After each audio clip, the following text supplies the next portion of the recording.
Hi folks, so something that lots of you will probably be aware of if you use swords or you cut with swords. So if you do historical fencing or Japanese martial arts or just test cutting with sharp swords or whatever, is that a sword when it's cutting has better and worse parts of the blade to cut with.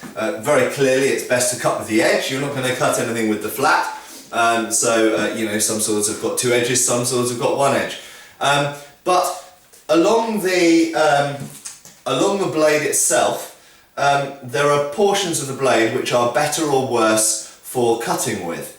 Now, when I'm talking about cutting in the context of this video, I'm talking about chopping, cleaving. Okay? In terms of a push cut or a draw cut, quite literally, you can lay the blade onto the target and slice that way, or you can lay the blade onto the target and slice that way. Okay? So you can do a push cut or a draw cut, basically from any part of the blade to any other part of the blade. But when you're hitting someone or something with the sword, there are some parts of the blade which are far more effective than others. And also there are different types of sword are more sensitive or less sensitive to these considerations. So if we take the tapered blade, the pointy medieval sword here, this is a sort of type 15 or type 18 according to Oakeshot's typology, one-handed medieval sword. This type of blade, to cut at its most effective, you have to cut surprisingly far down the blade. And a very simple way to, if you have a sword at home and you're wondering what's the most effective part of my sword to cut with, very simple way to do it is if you get something that you don't care about, a piece of wood or a cardboard tube like this or something else that's a bit resistive, and essentially just start tapping the thing. And as you move up the blade, you'll find that there's a point at which it gets more solid impact, a more effective impact, and then lessens again. So with this blade, I can feel it's got very little transference of energy to the target when I'm hitting with the tip. And I can feel a lot of vibration at the back end of the sword. Okay, so I'm hitting here, that feels very weak, that feels stronger as I'm moving up the blade here. And I get to a portion about there with this sword, so you can see it's about 2/3 of the way up the blade, yeah, where it reaches its most solid impact on the thing that I'm hitting. Okay, and then as I move along the blade and away from that point, it gets weaker again. So there's there's a whole range of laws of physics involved here in why that should be the case, and I'm not a physics expert. I did an A-level in physics at school, and that's where it ended for me. So I'm not going to go into an in-depth explanation of the reasons why. But very simply, this kind of sword cuts with the most authority, most power, most effectiveness at about that point along the blade. Okay, which is, if you think about it, quite far down from the tip. So when people are practicing sparring or fencing, we often forget this and we often hit with the tip of the weapon. And in my club, in my classes, this is something I constantly try and remind my students and myself when I'm sparring, that when I'm cutting at an opponent, I'm trying as much as possible to hit with what we call the centre of percussion, which is here. Okay?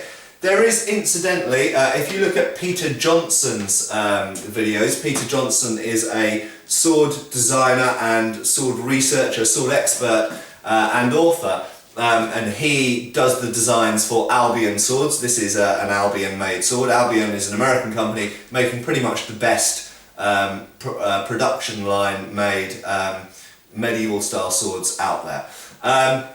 And he researches original swords and transfers his knowledge and experience into the designs that he makes. But he's done some really good videos, put some good videos online himself, and other people have put his videos online when they videoed him at lectures and such like. And he explains lots of things about, obviously you've got a node of resonance, so if you hold a sword in one hand and hit the pommel, there are vibrational nodes, so that's one factor to consider.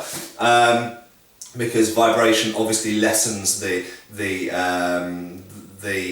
loses energy through vibration if you cut through a resisting target. However, there are some people that argue that vibrational nodes have very little effect on cutting, so I won't go into that too much. But more importantly, if you hold the sword at certain points and wiggle it like this, you'll notice it naturally rotates around a point around here, which, if you'll notice, this is a good sword, a good Albion sword. When you're holding a sword, your index finger and your thumb are the most important contact points with the sword.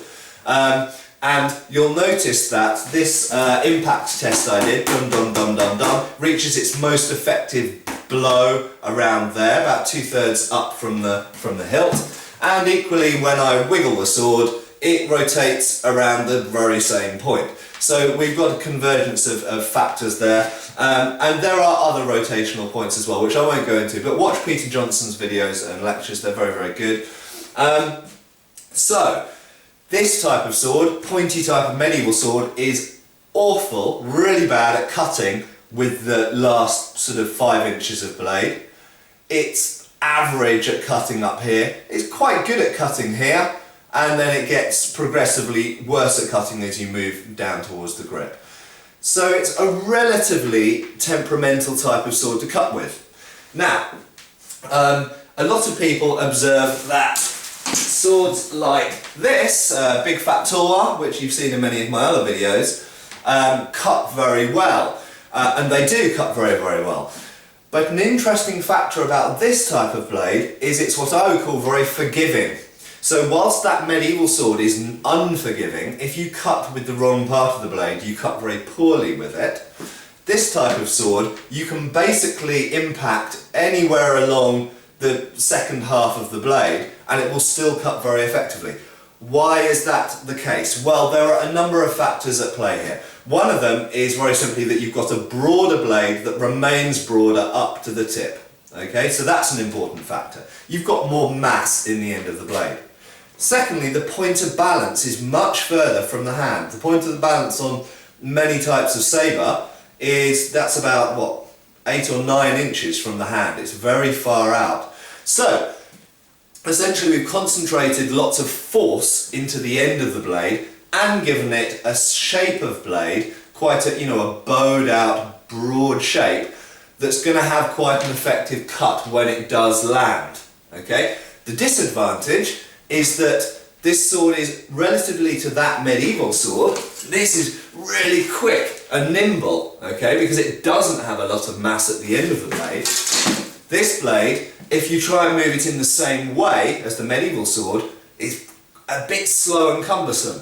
I can still move it fairly quickly, but not as quickly as I can move that medieval sword, which has a point of balance closer to the hand and less mass in the tip. So, as with all things, you sacrifice one thing and you gain another. Generally speaking, the more nimble you make a sword at the tip, the less effective it usually is at cutting with the tip, although that depends on the blade shape as well. And that can lead to different methods of cutting. So we've spoken about the drawing cut with the tulwar, and you get a similar thing with the katana, of course, and other types of curved Asian swords. And that is one way of overcoming the fact that we've put the point of balance quite far from the hand and we've got quite a lot of mass concentrated at the end of the blade. So rather than extending the blade out and dealing with all of that inertia, instead we move it in more of a drawing motion, and that enables us to control the sword more while still moving it quickly. So one last thing I'll say, because there's a lot of interesting katanas. I mentioned forgiving blades and unforgiving blades when you're cutting. And my opinion is that one of the reasons that people consider that katanas cut particularly well is actually that katanas are very forgiving blades. They're very stiff. They've got a fair amount of mass to the end of the blade. They've got a shape of blade, especially near the tip, that's very well suited to cutting, unlike the pointed medieval swords like the one I showed a little bit earlier, which are really designed for thrusting purely at the point. They're not really designed for cutting near the point. So my argument would be that at their best, a medieval sword like the one I showed before could cut as well as a katana. But at worst, the katana will still cut pretty well, whilst the medieval sword that I showed before will cut quite poorly.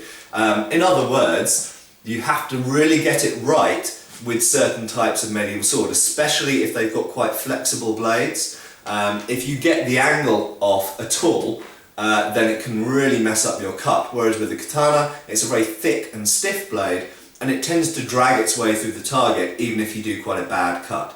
So it doesn't always come down to which swords cut better or worse. It's also sometimes which swords are more forgiving of your mistakes and make up for you messing things up in the cut as well. And some swords are definitely more forgiving than others. So there's some random thoughts, maybe something to think about, and maybe I'll pick out some of those points and talk some more depth about them in the future. Thank you.